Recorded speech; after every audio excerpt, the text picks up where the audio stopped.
CCU secondary school कोटर। अस्सलामुअलैकुम। Chemistry 9th chapter number 2 structure of atom.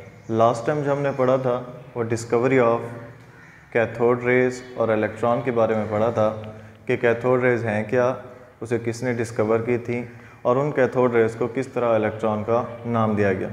तो cathode rays को discover करने का जो एक्सपेरिमेंट था वो विलियम क्रोक्स ने किया था और उन कैथोड रेज को इलेक्ट्रॉन का नाम दिया था जे थॉमसन ने। जब जे थॉमसन ने उन रेज के चार्ज और मास को मालूम किया और वो चार्ज और मास बिल्कुल सेम थे इलेक्ट्रॉन से, तो इसलिए उन कैथोड रेज को नाम दिया गया इलेक्ट्रॉन का। आज का जो टॉपिक है वो है discovery of canal raise and proton. तो जब विलियम क्रोक्स तजर्बा कर रहा था डिस्चार्ज ट्यूब के अंदर कैथोड रेज को डिस्कवर करने का, तो उसी तजर्बे को मद्देनज़र रखते हुए एक साइंसदान था जिसका नाम था गोल्डस्टेन। तो गोल्डस्टेन नामी साइंसदान ने ये कहा कि डिस्चार्ज ट्यूब के अंदर सिर्फ कैथोड रेज पैदा नहीं होती बल्कि कुछ ऐसी शुआएं भी पैदा होती हैं जो कैथोड रेज के बिल्कुल मुखालिफ सिमत में सफ़र तय करती हैं। अब वो शुआएं हैं क्या, उन्हीं शुआओं को मालूम करने के लिए गोल्डस्टेन ने अगेन एक्सपेरिमेंट किया, वही तजर्बा फिर से दोहराया ताकि उन शुआओं को जांचा जा सके कि आखिर वो शुआएं हैं क्या। तो गोल्डस्टेन नामी साइंसदान ने एक्सपेरिमेंट किया था 1886 के अंदर ताकि उन शुआओं को देखा जा सके, उन शुआओं के बारे में मालूमात हासिल की जा सके। तो गोल्डस्टेन ने 1886 में 1886 में एक्सपेरिमेंट फिर से रिपीट किया। उसने एक शीशे की ट्यूब ली जिसे नाम दिया गया डिस्चार्ज ट्यूब का। लास्ट लेक्चर भी हमने कहा था कि डिस्चार्ज ट्यूब को एक दूसरा नाम देते हैं वैक्यूम ट्यूब का। तो डिस्चार्ज ट्यूब या वैक्यूम ट्यूब शीशे की बनी हुई ट्यूब होती है जो इस्तेमाल की गई इस तजर्बे के अंदर। फिर इस डिस्चार्ज ट्यूब के अंदर दो इलेक्ट्रोड रखे गए। इलेक्ट्रोड दरअसल मेटल प्लेट्स होती हैं जिन पर कोई भी चार्ज हो सकता है, पॉजिटिव चार्ज भी हो सकता है, नेगेटिव चार्ज भी हो सकता है। ऐसा इलेक्ट्रोड जो बैटरी के पॉजिटिव टर्मिनल के साथ जोड़ा जाए उसे एनोड कहते हैं और ऐसा इलेक्ट्रोड जो बैटरी के नेगेटिव टर्मिनल के साथ जोड़ा जाए उसे कैथोड कहते हैं।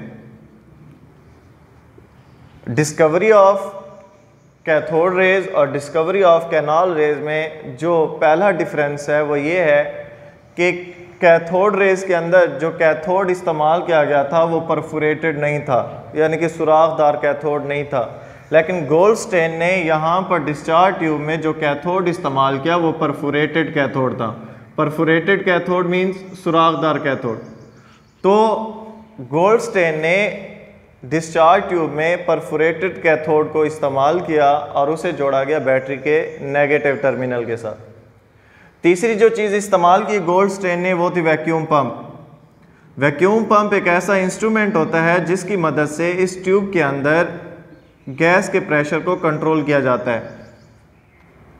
तो वैक्यूम पंप को अटैच किया गया डिस्चार्ज ट्यूब या वैक्यूम ट्यूब के साथ और इसी वैक्यूम पंप की मदद से इस ट्यूब के अंदर गैस के प्रेशर को कंट्रोल किया गया और जो गैस का प्रेशर रखा गया वो 10⁻⁴ atm 10 की ताकत -4 atm प्रेशर रखा गया।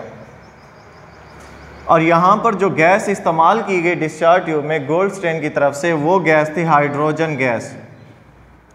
तो हाइड्रोजन गैस को उसने डिस्चार्ज ट्यूब में इस्तेमाल किया और उस गैस का जो प्रेशर है वो 10⁻⁴ atm रखा। और फोर्थ चीज़, जो चौथी चीज़ उसने इस्तेमाल की अपने एक्सपेरिमेंट में वो थी बैटरी। और यहाँ पर हाई वोल्टेज की बैटरी इस्तेमाल की गई और उसकी वोल्टेज जो थी वो 10,000 वोल्ट थी। तो 10,000 वोल्ट की बैटरी इस्तेमाल की गई और बैटरी के दो टर्मिनल होते हैं, जैसा कि लास्ट लेक्चर में भी आपको बताया गया है कि बैटरी को हम डायग्राम की मदद से ड्रा नहीं कर सकते, तो उसे मज़ीद आसान करने के लिए हम बैटरी को लाइंस के ज़रिए शो करते हैं। बैटरी को दो लाइंस के साथ शो किया जाता है क्योंकि बैटरी के दो टर्मिनल होते हैं, पॉजिटिव टर्मिनल को बड़ी लाइन से और नेगेटिव टर्मिनल को छोटी लाइन से। बैटरी का पॉजिटिव टर्मिनल एनोड के साथ जोड़ा जाता है और नेगेटिव टर्मिनल कैथोड के साथ जोड़ा जाता है।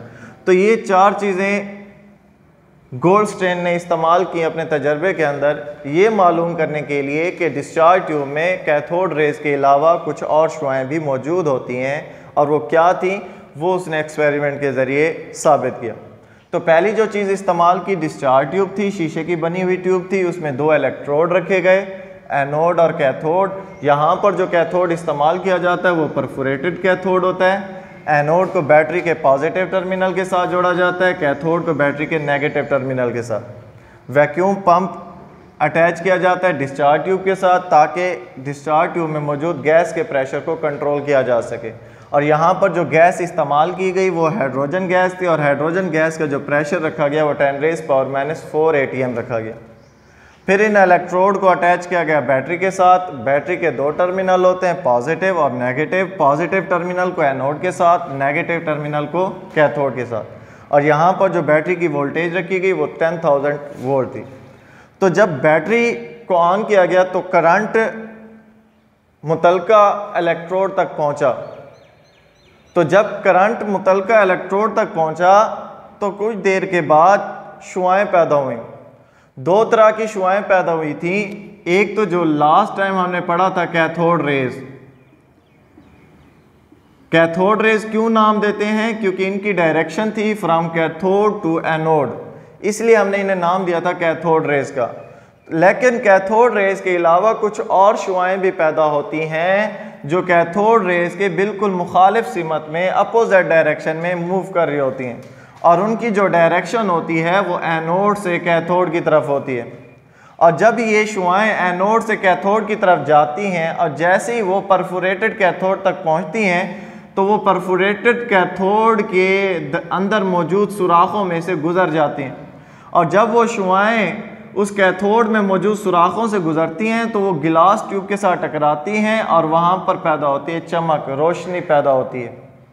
तो इन रेज को नाम दिया गया कैनाल रेज का। कैनाल के आप कई सारे मीनिंग ले सकते हैं। कैनाल आप ब्रिज के तौर पर भी यूज़ कर सकते हैं, कैनाल अदर वे डायरेक्शन भी यूज़ कर सकते हैं। यहाँ पर जो कैनाल का वर्ड इस्तेमाल किया जा रहा है फॉर होल्स, यानी कि वो शुआएँ जो कैथोड के अंदर मौजूद सुराखों में से गुजर जाएं, उन शुआओं को नाम दिया गया कैनाल रेज का। तो जब बैटरी को ऑन किया गया, करंट गुजरा, तो 2 तरह की शुआएँ पैदा हुई। कुछ शुआएँ कैथोड से एनोड की तरफ जा रही थी जिन्हें कैथोड रेज का नाम दिया गया, और कुछ शुआएँ एनोड से कैथोड की तरफ जा रही थीं। और जो शुआएँ एनोड से कैथोड की तरफ जा रही थीं वो शुआएँ कैथोड के सुराखों में से गुजर गईं और ट्यूब की दीवार के साथ टकरा कर रोशनी पैदा करती हैं। इन शुआओं को नाम दिया गया कैनाल रेज का, because they pass through the holes of perforated cathode, that's why they are known as canal rays. फिर बाद में गोल्डस्टेन ने इन्हीं शुआओं की प्रॉपर्टीज़ को जांचा कि आखिर ये शुआएँ हैं क्या और पैदा कैसे हुई। तो सबसे पहली प्रॉपर्टी जो गोल्डस्टेन ने मालूम की इन शुआओं की वो ये थी कि ये शुआएँ बिल्कुल सीधी लाइन में सफ़र करती हैं।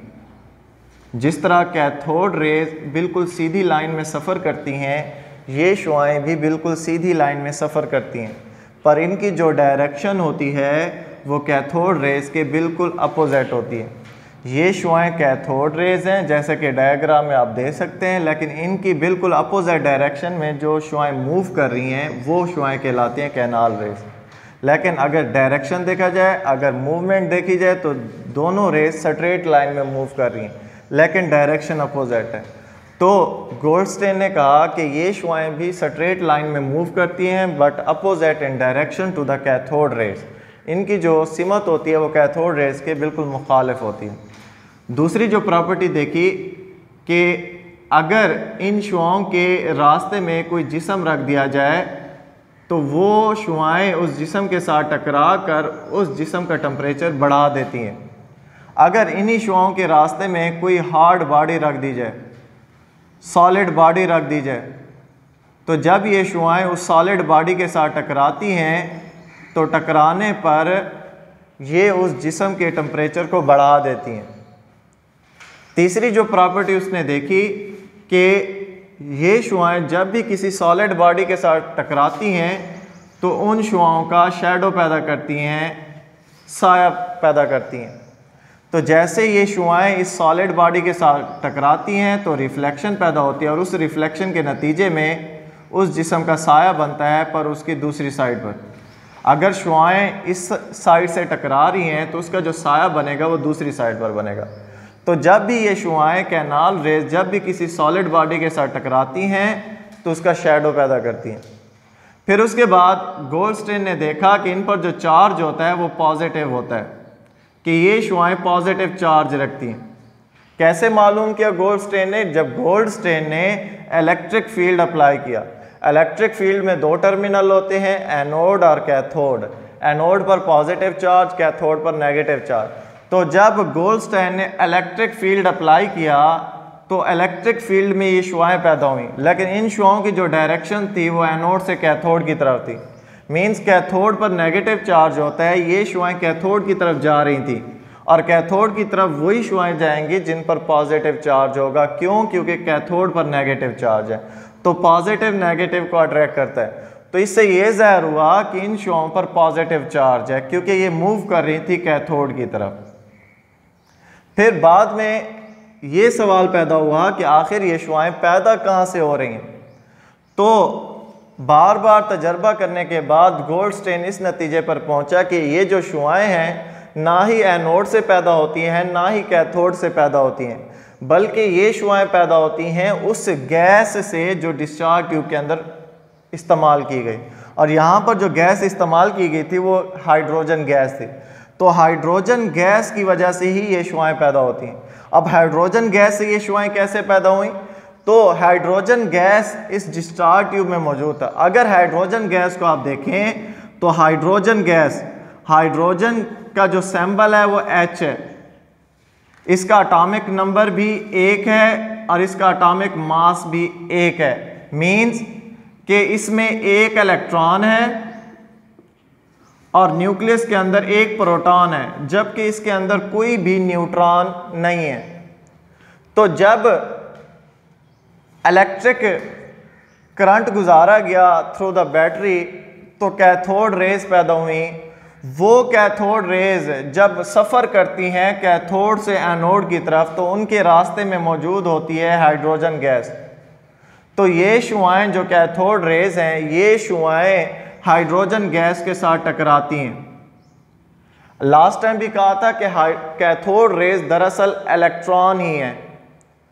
तो कैथोड रेज भी आप कह सकते हैं या इलेक्ट्रॉन भी कह सकते हैं जो यहाँ पैदा हो रही हैं। जब वो कैथोड रेज या इलेक्ट्रॉन डिस्चार्ज ट्यूब में मौजूद गैस के साथ टकराते हैं तो वो क्या करते हैं कि हाइड्रोजन गैस के वैलेंस शेल में मौजूद इलेक्ट्रॉन को वहाँ से निकाल देते हैं। जब कैथोड रेज वैलेंस शेल में मौजूद इलेक्ट्रॉन के साथ कोलाइड होते हैं तो हाइड्रोजन गैस के वैलेंस शेल में मौजूद इलेक्ट्रॉन की काइनेटिक एनर्जी में इजाफा हो जाता है, जिसकी वजह से वो अपना शेल छोड़ देता है। जैसे ही इलेक्ट्रॉन यहाँ से निकलेगा, इलेक्ट्रॉन हाइड्रोजन गैस का वैलेंस शेल छोड़ेगा तो इलेक्ट्रॉन तो लूज़ हो गया। इलेक्ट्रॉन के लूज़ होने की वजह से इस पूरे हाइड्रोजन एटम पर चार्ज पैदा हो जाता है पॉजिटिव। पॉजिटिव चार्ज उस वक्त आता है जब कोई एटम अपने शेल में से इलेक्ट्रॉन लूज़ करता है या उसके शेल में से इलेक्ट्रॉन लूज़ कराया जाता है। तो जब हाइड्रोजन गैस के वैलेंस शेल में मौजूद इलेक्ट्रॉन निकलता है तो उस पर पॉजिटिव चार्ज आता है और यही पॉजिटिव चार्ज वाले आयंस शुआओं की सूरत में एनोड से कैथोड की तरफ मूव करना शुरू कर देते हैं और इस पूरे प्रोसेस को कहते हैं आयोनाइजेशन प्रोसेस। आयोनाइजेशन प्रोसेस एक ऐसा अमल है जिसमें कैथोड रेज या इलेक्ट्रॉन की मदद से किसी भी एटम को आयन में कन्वर्ट कर देना। इस प्रोसेस को कहते हैं ionisation process. The process in which atom is converted into ion with the help of cathode rays or electron। तो आयन जो हैं वो दो तरह के होते हैं, एक केटाइन और दूसरा एनाइन। केटाइन हमेशा उस वक्त बनते हैं जब कोई एटम इलेक्ट्रॉन लूज़ करता है और जब भी कोई एटम इलेक्ट्रॉन लूज करता है तो उस पर पॉजिटिव चार्ज आता है और पॉजिटिव चार्ज वाला एटम कैटाइन कहलाता है। और दूसरी आयन की टाइप है अनाइन। अनाइन ऐसे आयन को कहते हैं जिस पर नेगेटिव चार्ज हो, और एटम पर नेगेटिव चार्ज तब आता है जब वो इलेक्ट्रॉन गेन करता है। तो आयन दो तरह के होते हैं, कैटाइन और एनाइन। यहाँ पर जो आयन बन रहा है वो कैटाइन बन रहा है। कैसे बन रहा है? जब कैथोड रेज या इलेक्ट्रॉन डिस्चार्ज ट्यूब में मौजूद हाइड्रोजन गैस के साथ टकराते हैं तो उसके वैलेंस शेल में मौजूद इलेक्ट्रॉन को लूज करा देते हैं, जिसकी वजह से उस एटम पर चार्ज पैदा हो जाता है पॉजिटिव, और यही पॉजिटिव चार्ज वाला ion in the form of rays move करना शुरू कर देता है फ्रॉम एनोड टू कैथोड, क्योंकि इस पर पॉजिटिव चार्ज है और ये मूव करता है नेगेटिव कैथोड की तरफ। तो इस तरीके से गोल्डस्टेन ने कहा ये कैनाल रेज पैदा होती हैं। तो गोल्डस्टेन ने कहा कि ये शुआएं जो कैनाल रेज कहलाती हैं ना ही एनोड से पैदा होती हैं ना ही कैथोड से पैदा होती हैं, बल्कि ये पैदा होती हैं उस गैस से जो डिस्चार्ज ट्यूब में मौजूद है। जब गैस की आयनाइजेशन होती है, उसी आयनाइजेशन के नतीजे में पॉजिटिव आयन बनता है और वो positive ion in the form of radiations move करता है एनोड से कैथोड की तरफ। फिर बाद में गोल्डस्टेन ने इन पॉजिटिव रेज को, पॉजिटिव चार्ज रखने वाली शुआओं को प्रोटॉन का नाम दिया, क्योंकि अगर आप यहाँ पर इस डायग्राम में देखें, हाइड्रोजन एटम के पास एक ही इलेक्ट्रॉन था और एक ही प्रोटॉन था। जब वो इलेक्ट्रॉन लूज कर देता है तो उसके पास सिर्फ और सिर्फ बच गया है प्रोटॉन। तो जब भी हम बात करते हैं हाइड्रोजन आयन की, मींस हाइड्रोजन पर पॉजिटिव चार्ज हो, तो हाइड्रोजन आयन के पास अब सिर्फ और सिर्फ प्रोटॉन है, उसके पास कोई इलेक्ट्रॉन नहीं है, कोई न्यूट्रॉन नहीं है, इसलिए हाइड्रोजन आयन को दूसरा नाम दिया गया प्रोटॉन का। तो इस तरीके से हाइड्रोजन गैस को इस्तेमाल करके जो कैनाल रेस पैदा हुई, उन रेस को नाम दिया प्रोटॉन का। लेकिन अगर हाइड्रोजन गैस के अलावा कोई दूसरी गैस इस्तेमाल करेंगे तो उस गैस के नतीजे में भी ये कैनाल रेस पैदा होंगी, पर उन रेस को प्रोटॉन का नाम नहीं देंगे। प्रोटॉन का नाम सिर्फ उन कैनाल रेस को देंगे जो हाइड्रोजन गैस को इस्तेमाल करके बनाई गई हैं। तो हाइड्रोजन गैस को इस्तेमाल करके जो कैनाल रेस पैदा की गई, उन रेस को प्रोटॉन का नाम दिया जाता है। हाइड्रोजन गैस के अलावा कोई भी गैस अगर हम इस्तेमाल करते हैं और उसके नतीजे में जो कैनाल रेस पैदा होती हैं वो कैनाल रेस ही कहलाएंगी, उन्हें प्रोटॉन का नाम नहीं दिया जाता। अल्लाह हाफिज़। एड्रेस नज़द Dera railway crossing, Kot Addu. Principal Kalimullah Khan गाड़ी। फोन 0333 601 9353।